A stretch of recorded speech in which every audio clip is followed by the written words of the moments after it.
This was a very serious incident. It's going to take a lot of careful investigation to get to the facts and get to the truth. And one of the things we're going to say to you today is we're going to be very careful and patient to get to the full truth here. We are not going to jump to conclusions. We're not going to offer you easy answers. We're going to make sure we have all the facts. We know there was a bombing. That much we do know. We know it's a very serious incident. But we have a lot more work to do to be able to say what kind of motivation was behind this. Was it a political motivation, a personal motivation? What was it? We do not know that yet. That work must go on. In terms of those who were affected by this incident, 29 individuals were injured. All have been released from the hospital now. You'll hear more from Commissioner Nigro about the response by the FDNY and the status of those individuals. We obviously, our thoughts and our prayers are with all of them for a full recovery, but I'm very, very pleased to say they're all out of the hospital. Now, we know from everything we've seen so far that this was an intentional act. I want to reaffirm what I said last night.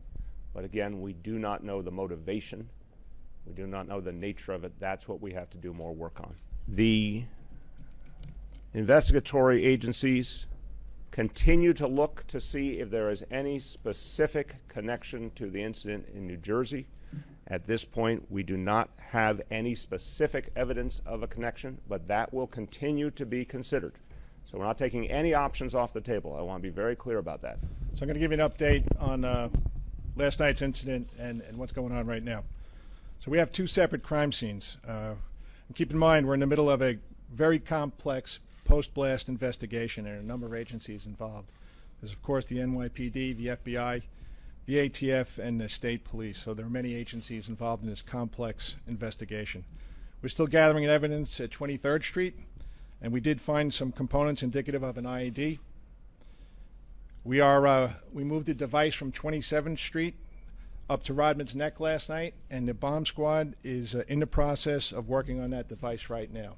So we had two very dedicated former NYPD state troopers who responded to the initial job last night. And anytime we have a suspicious package, especially one that's detonated, we do a search for secondaries. And the state troopers took part in that search. They went down 27th Street in a vehicle. They circled the block. They parked their vehicle and actually walked down the block, and that's how they found it. So here's what we know. It was intentional. It was a violent act. It was certainly a criminal act. It was a bombing. That's what we know. To understand if there were any specific motivations, political motivations, any connection to an organization, that's what we don't know. So I think it's important to say what we know and what we don't know. It could have been something personally motivated. We don't know yet. We will keep the public informed every step of the way as we get actual, real evidence.